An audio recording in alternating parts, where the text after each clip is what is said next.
नमस्कार, सुबह के 10 बजने वाले हैं और ये वक्त है अपना बिहार का और मैं हूं आपके साथ विभा उपाध्याय। बुलेटिन की शुरुआत इस वक्त बड़ी खबर के साथ। खबर अररिया से आ रही है, जहां पर दामाद ने घर में आग लगा दी। एक ही परिवार के 4 लोग इस अगलगी में झुलस गए। बताया जा रहा है दामाद ने घर में आग लगाई और उस वक्त घर में 4 लोगों की मौजूदगी थी। 4 लोग झुलस गए।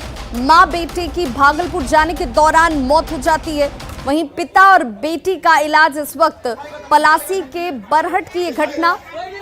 तस्वीरें एक्सक्लूसिव आपके टीवी स्क्रीन पर। और इस घटना को अंजाम देने वाला दामाद ही, जो घर का दामाद है, उसने ही घर को आग के हवाले कर दिया, जिसमें बेटे और मां की मौत हो गई इलाज के लिए जाने के क्रम में। वहीं पिता और बेटी दोनों गंभीर हालत में इलाजरत इस वक्त।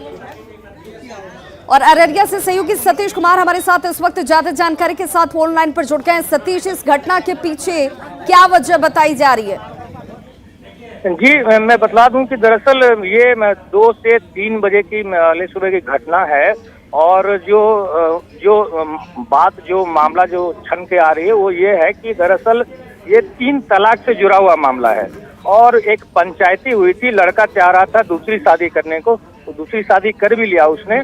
और उसमें पंचायती हुआ था इस चीज को लेकर, और पंचायती में इस दामाद ने धमकी दिया था कि सारे जो ससुराल वाले हैं उनको जिंदा जला देंगे। और वही उसने कल देर रात किया। पेट्रोल छिड़क कर जो है अपने ससुराल में घर में जो 4 लोग सोए हुए थे वो जिंदा जला दिया। और जिसमें कि 2 लोगों की भागलपुर जाने के दौरान मौत हो गई और 2 लोग गंभीर रूप से घायल हैं। फिलहाल पुलिस मौके पर पहुंची है। सतीश, क्या इस शख्स को गिरफ्तार किया जा सका है जिसने इस घटना को अंजाम दिया?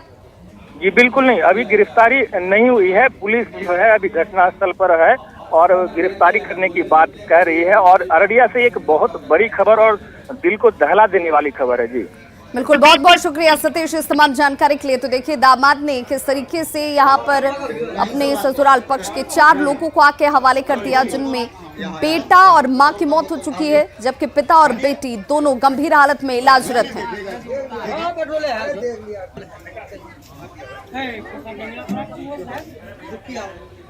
और अब बात दरभंगा एयरपोर्ट की, जो उम्मीदों से आगे निकल रहा है। जी हां, हवाई यात्रा में दरभंगा ने पटना को पीछे छोड़ दिया है। दरभंगा एयरपोर्ट ने प्रति विमान औसत बुकिंग में पटना एयरपोर्ट को पीछे छोड़ा है।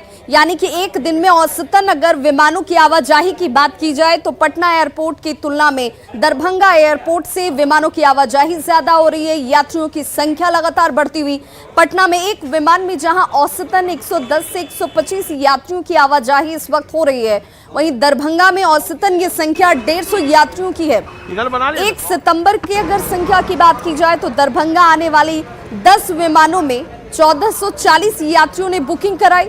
वहीं इसकी तुलना अगर पटना एयरपोर्ट से करें तो पटना एयरपोर्ट पर 66 विमानों में 8755 यात्री उस दिन ट्रेवल करते हुए नजर आए थे। जबकि 2 सितंबर को दरभंगा हवाई अड्डे पर 14 विमानों में आवागमन और प्रस्थान करने वाले यात्रियों की कुल संख्या 1708 रही। वहीं 2 सितंबर को यात्रियों की आवाजाही 4 लाख से अधिक हो जाती है। यानी दरभंगा एयरपोर्ट से इस वक्त यात्रा करने वाले लोगों की संख्या ज्यादा है। दरभंगा से अहमदाबाद, बेंगलुरु, हैदराबाद, दिल्ली और कोलकाता के साथ मुंबई के लिए उड़ान सेवा इस वक्त चलती हुई। अभी हम दरभंगा एयरपोर्ट पर हैं और दरभंगा एयरपोर्ट के नए नए कीर्तिमान लगातार बढ़ रहे हैं। 8 नवंबर 2020 से ये एयरपोर्ट चालू हुआ था और आज के डेट में ये 4 लाख यात्रियों का जो है कीर्तिमान स्थापित कर दिया है। 4 लाख यात्री यहाँ से आवाजाही कर चुके हैं। तो ये एयरपोर्ट जो है कहें तो पटना एयरपोर्ट को भी टक्कर दे रहा है। और यही कारण है कि जो सीएम आए हुए थे कुछ दिन पहले, तो सीएम ने यहाँ आकर खुद से विजिट किया और यहाँ के जो व्यवस्था है उसको भी देखा। और यहाँ अंतर्राष्ट्रीय जो उड़ानें होनी है उसके लिए भी जो है निर्देश दिए। हमारे पास कुछ यात्री हैं जो बाहर जा रहे हैं। कहाँ जा रहे हैं? मैं अबू धाबी जा रहा हूँ। क्या चाहते हैं इस एयरपोर्ट? ये थोड़ा यहाँ सुविधा होना चाहिए, जो यहाँ वहाँ से करेंट होना चाहिए। मैं अभी जैसे मैं दिल्ली जा रहा हूँ, दिल्ली के बाद फिर वहाँ से कुछ करने पड़ेगा तभी वहाँ से जाऊँगा, ऐसा बात है। क्या चाहते हैं इसका? ये यहाँ होना चाहिए, जो दुबई और सऊदी से जो आता बंदा ये डायरेक्ट आना चाहिए। सर इकबाल। ये इकबाल जी हैं और विदेश जा रहे हैं, तो ये चाहते हैं कि ये अंतर्राष्ट्रीय हो और ये केंद्र सरकार की हो या राज्य सरकार की हो, ये प्रयास है कि जल्द से जल्द इसको जो है नया टर्मिनल मिल जाए और यहाँ से जो है आवाजाही तेज हो जाए। यही कारण है कि लगातार 10 से 12 विमान यहाँ से हर दिन जो है उड़ान भरती हैं और 1400 से 2000 के बीच में यात्रियों की आवाजाही होती है।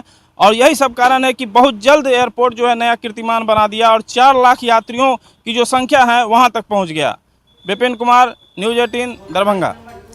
तो दरभंगा एयरपोर्ट जो देखिए शुरुआत के इसके कुछ सालों में, महीनों में कह लीजिए, तो नए नए कीर्तिमान आने वाले वक्त के साथ ये रचता हुआ 4 लाख तक यात्रियों की आवाजाही, इससे अंदाजा लगाया जा सकता है कि कम वक्त में लोगों की यात्रा कितनी सुगम हो चुकी है। हमारे साथ इस वक्त जल संसाधन मंत्री संजय झा जी जुड़ चुके हैं। संजय झा जी, आपका बहुत बहुत स्वागत न्यूज़ 18 बिहार झारखंड पर। हर रोज कहें या कम वक्त में नए कीर्तिमान के तौर पर देखें तो दरभंगा एयरपोर्ट के नाम हर बार एक नई उपलब्धि जुड़ जाती है, नए कीर्तिमान जुड़ जाते हैं। आने वाले वक्त में तमाम दूसरे जिलों के लिए एक रोल मॉडल के तौर पर दरभंगा आ सकता है। बिल्कुल आ सकता है। जिस हिसाब से उड़ान स्कीम में ये एयरपोर्ट इमर्ज किया है और जितना मैंने, जबकि कोविड का पीक था उस समय भी जो ट्रैफिक यहाँ पर मिला है, जो बड़े बड़े एयरपोर्ट हैं उसको पीछे छोड़ दिया है।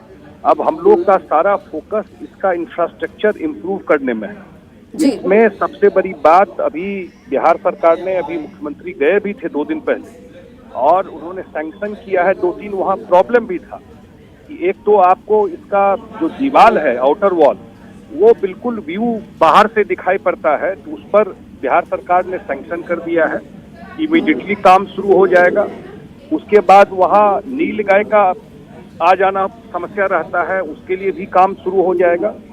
और तीसरा जो है, जो मोस्ट इम्पोर्टेंट है, जो लैंड एक्विजिशन है, जो जमीन अधिग्रहित करके नया एयरपोर्ट जो बनेगा, तो उसके लिए पहले पैसा दे दिया गया था बिहार सरकार के द्वारा। लेकिन जब इतना ट्रैफिक आने लगा और खुद मुख्यमंत्री जी ने केंद्रीय मंत्री जी को लिखा, जो सिविल एविएशन के मिनिस्टर हैं, ये यहाँ पर पार्किंग, आपको एयर एम्बुलेंस, इंटरनेशनल फैसिलिटीज वो सारा होना चाहिए, तब रिवाइज लैंड के लिए आया है। पहले 31 एकड़ था, अब 78 एकड़ जमीन के लिए आया है। पहले जिस जमीन अधिग्रहण की बात आप कर रहे हैं संजय झा जी, उसके लिए केंद्र के पास आप लोगों की तरफ से डिमांड भी रखी गई थी। क्या अब इन चीजों को लेकर के भी आगे बढ़ने की कोशिश हो रही है? जमीन अधिग्रहित बिहार सरकार करके दे रही है और 336 करोड़ रुपए का 78 एकड़ जमीन आ चुका है। जल्दी ही से कैबिनेट से पास होकर के जमीन आइडेंटिफाई कर लिया गया है और ये एक बड़ा एयरपोर्ट, एक साथ 8 जो एयरक्राफ्ट है वो पार्क हो सकता है। तो वो बहुत जल्दी ही ये कैबिनेट से पास होकर के इसका ऑलरेडी प्रक्रिया शुरू हो गया है और एक इंटरनेशनल स्टैंडर्ड का एयरपोर्ट दरभंगा में तैयार हो जाएगा। बिल्कुल। तो आने वाले वक्त में लोगों को सिर्फ देश तक ही विमानों की सेवा की सुविधा नहीं मिलेगी, किफायती यात्रा का लाभ नहीं मिलेगा, बल्कि यहाँ पर बहुत कम वक्त में आपको इंटरनेशनल विमानन से जुड़ी हुई सुविधाएं और वो इंफ्रास्ट्रक्चर भी नजर आएंगे। बहुत बहुत शुक्रिया संजय झा जी हमारे साथ जुड़ने के लिए। तो देखिए, दरभंगा एयरपोर्ट जहां से राजधानी पटना की तुलना में ज्यादा आवाजाही हो रही है और औसतन एक दिन में ये संख्या देखिए उससे कहीं ज्यादा है। लोगों की यात्रा सुगम, खर्च कम और ऐसे में धीरे धीरे दरभंगा एयरपोर्ट से लोगों की संख्या लगातार बढ़ती हुई। जेडीयू विधायक गोपाल मंडल एक बार फिर से विवादों में हैं। विवाद इसलिए है क्योंकि विधायक की तरफ से जिस तरीके का आचरण किया गया वो शर्मनाक है। विधायक गोपाल मंडल तेजस राजधानी एक्सप्रेस के A1 कोच में अंडरवियर और बनियान में घूम रहे थे। देखिए, ट्रेन में यात्रा कर रहे हैं विधायक जी, लेकिन उन्हें जरा भी इस बात का ख्याल और भान नहीं रहा कि इस ट्रेन में दूसरे यात्रियों की भी मौजूदगी है। उन्हें असहज महसूस हो सकता है। यात्रियों ने इस पर अपनी आपत्ति तक जाहिर कर दी। इस पर विधायक के समर्थक जरूर आग बबूला हो जाते हैं, भारी हंगामा शुरू हो जाता है। विधायक गोपाल मंडल पटना से दिल्ली जा रहे थे और बक्सर और मुगलसराय के बीच की यह घटना, तस्वीरें आपको खुद बता रही हैं कि किस तरीके से आचरण एक विधायक, एक जनप्रतिनिधि का होना चाहिए। इतनी समझ एक आम नागरिक के तौर पर हर किसी के अंदर होती है, लेकिन विधायक जी आखिर क्यों ये भूल गए कि उनका आचरण कैसा होना चाहिए? क्या ये व्यवहार या इस तरीके से उनका आचरण दूसरे को असहज नहीं कर देता? ये ट्रेन की बोगी है, आप किसी भी क्लास में सफर कर रहे हो लेकिन वहां पर लोगों की आवाजाही होती है, मौजूदगी होती है, उनके लिए असहज स्थिति पैदा न की जाए। हालांकि भारी हंगामे के बाद मुगलसराय से आरपीएफ और जीआरपी की टीम यहां जरूर पहुंची और हंगामे को शांत कराया गया। हालांकि अभी तक किसी ने भी पुलिस में इसे लेकर कोई शिकायत दर्ज नहीं कराई है।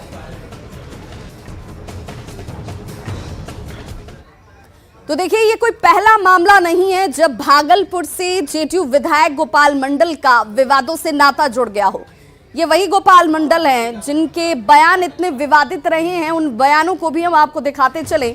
मार्च तारीख दर तारीख 2021 की बात कर लें तो डिप्टी सीएम तारकिशोर प्रसाद पर अवैध वसूली का आरोप लगा दिया था विधायक गोपाल मंडल ने, और विवादों से इनका नाता बहुत पुराना रहा है। लड़ाकू आदमी है, लाठी रहती है झाड़ देंगे, रिवॉल्वर रहता है ठोक देंगे, ये बयान थे, ये स्टेटमेंट था विधायक की तरफ से।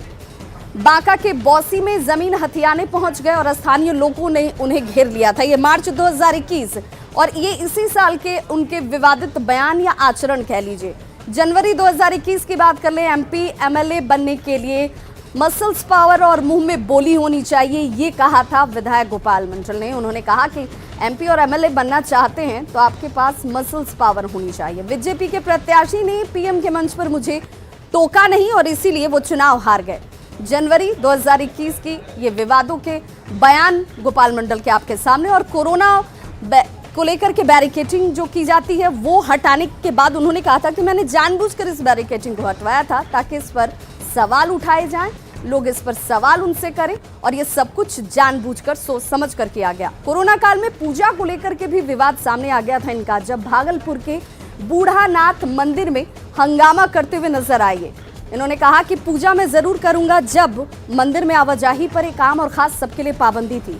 नीतीश कुमार की अगुवाई वाली एनडीए की सरकार 6 महीने में गिर जाएगी।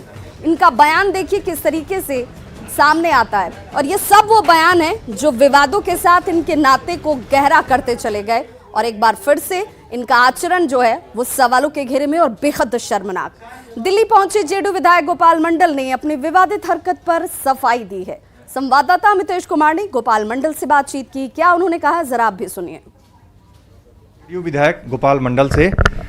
गोपाल मंडल जी, कल आप तेजस राजधानी से दिल्ली आ रहे थे। पटना से दिल्ली आने के क्रम में जो कंट्रोवर्सी हुई है उस पर आपका क्या कहना है? सच्चाई क्या थी?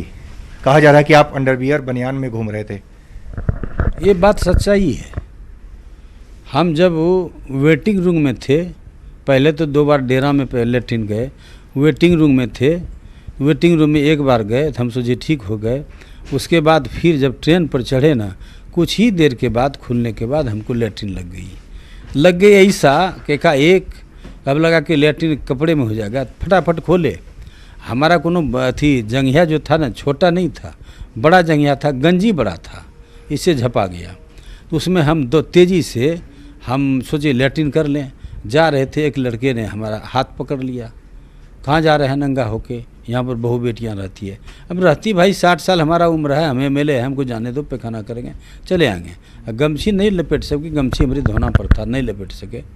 उसके बाद हम बढ़ गए, लेटरिन करके तब हम आए तो उनसे पूछे आप कौन हैं? बोला आम पब्लिक हैं। तो आम पब्लिक हमारा हाथ क्यों पकड़े? हम एमएलए बोले ना हैं। उसका मार्क्स हटाए तब हमको धोपने लगे, डांटने लगे। ऐसा करना चाहिए बताओ? ये बोले, और उसके मुंह से दारू का बू आ रहा था। हम तब हमारा समर्थक जुट गया, उसको तब हम डांटे डपटे, पुलिस को इन्फॉर्मेशन करेंगे और एफआईआर कर देंगे। और अब बात पंचायत चुनाव की।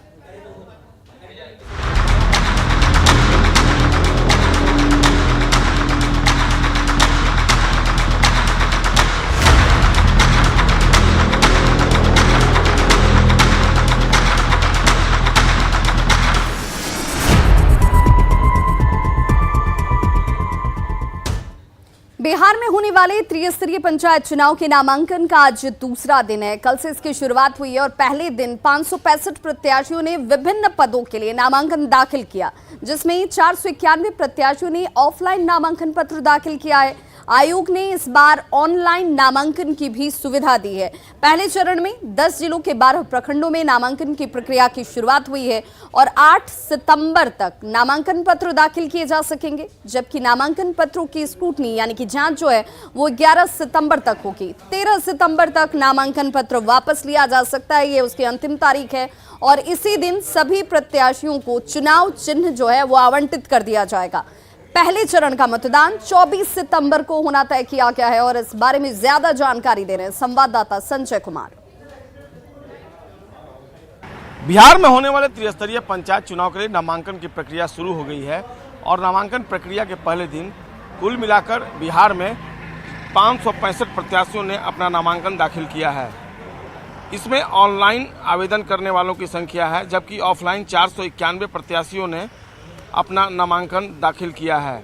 आयोग ने इस बार कुल मिलाकर 6 पदों के लिए चुनाव कराने का निर्देश दिया है और जो जानकारी मिल पाई है राज्य निर्वाचन आयोग से, उसके अनुसार मुखिया पद के लिए 69, पंचायत समिति सदस्य के लिए 43, ग्राम कचहरी पंच के लिए 67, सरपंच के लिए और जिला परिषद सदस्य के लिए 8-8 नामांकन पत्र दाखिल किए गए हैं।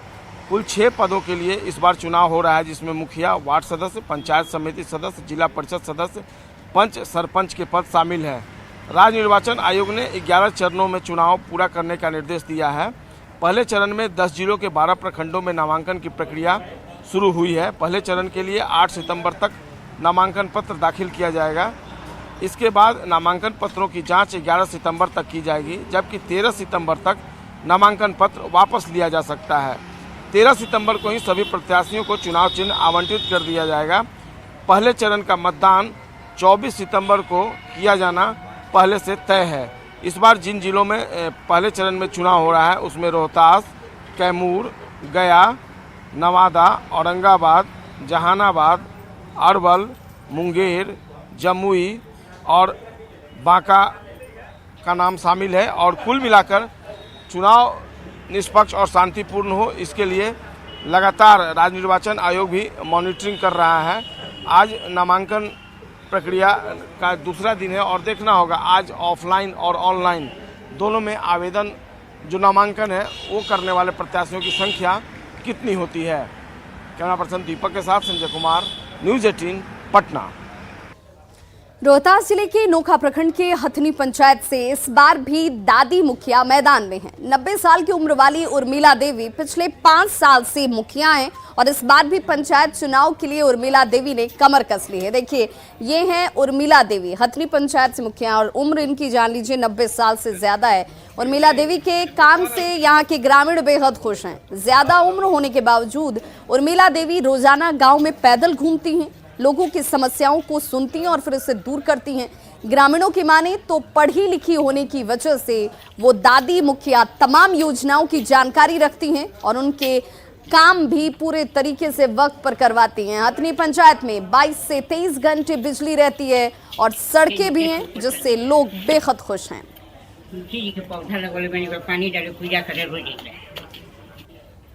पंचायत चुनाव की डुगडुगी बज चुकी है और मैं हूं अभी रोहतास जिला के नोखा प्रखंड के हथनी पंचायत में और यह गांव है रुपहथा।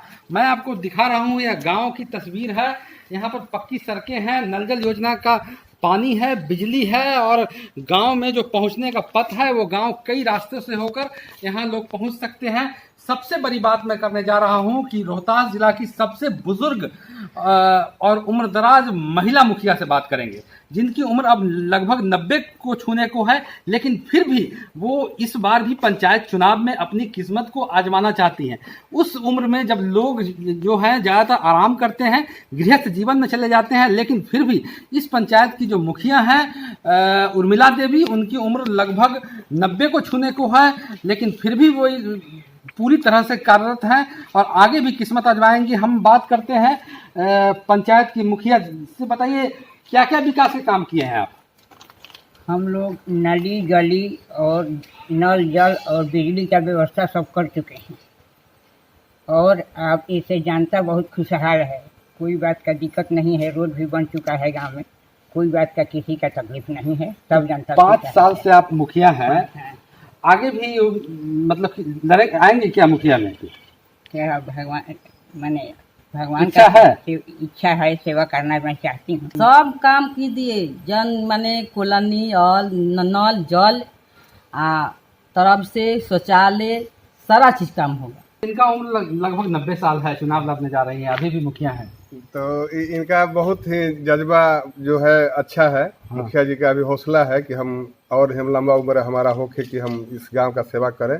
ब्लॉक में सबसे अच्छा काम इस पंचायत में होता है, सबसे बढ़िया काम हुआ है मुखिया जी के तो काम। अनुभव का फायदा मिलता है, अनुभव का फायदा मिलता है। बुजुर्ग हैं, अभी इनका जो है पहले से भी इनका पढ़ाई लिखाई भी बहुत बढ़िया है। तो आप समझ सकते हैं किस प्रकार जो है और नई पीढ़ी को भी प्रेरणा देने का काम किया जा रहा है। और 90 के उम्र में भी अभी भी वो जो पंचायत चुनाव में अपने जज्बा को लेकर ये मैदान में है।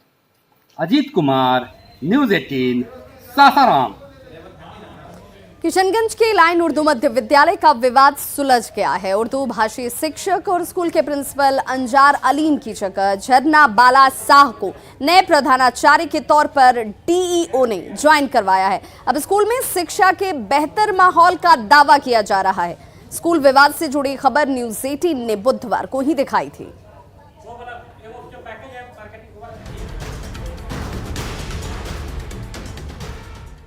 किशनगंज के लाइन उर्दू मध्य विद्यालय में उर्दू हिंदी भाषी शिक्षक का विवाद सुलझ गया है। जिला शिक्षा अधिकारी और स्थानीय अभिभावक की मौजूदगी में अंजार अलीम की जगह झरना बाला शाह को ज्वाइन कराया गया। स्थानीय वार्ड आयुक्त ने कहा कि स्कूल की शुरुआत से ही मुस्लिम शिक्षक की नियुक्ति हो रही थी। इसे लेकर कुछ लोगों ने निहित स्वार्थवश इस मुद्दे को विवाद का रूप दे दिया था, लेकिन ऐसी कोई बात नहीं है। जबकि डीईओ ने स्कूल में शिक्षा के बेहतर माहौल की उम्मीद जताई है। जल्दी विड्रॉल करेंगे, ऐसा कोई नहीं, एक प्रोसीजर है, उसके तहत हम लोग उसको खत्म करेंगे। बता दें कि लाइन उर्दू विद्यालय में हिंदी उर्दू भाषा विवाद को लेकर सस्पेंडेड प्रिंसिपल अंजर अलीम की जगह झरना बाला शाह को ज्वाइन कराने से स्थानीय लोगों के साथ ही ठाकुरगंज के राजद विधायक सऊद आलम नदवी ने भी विरोध जताया था। इससे जुड़ी खबर न्यूज़ 18 ने बुधवार को ही दिखाई थी। ड्यूटी में लापरवाही के आरोप में अंजर अलीम को डीओ ने सस्पेंड कर दिया था। तो खबरों का सिलसिला लगातार जारी, आप देखते रहिए न्यूज़ 18 बिहार झारखंड।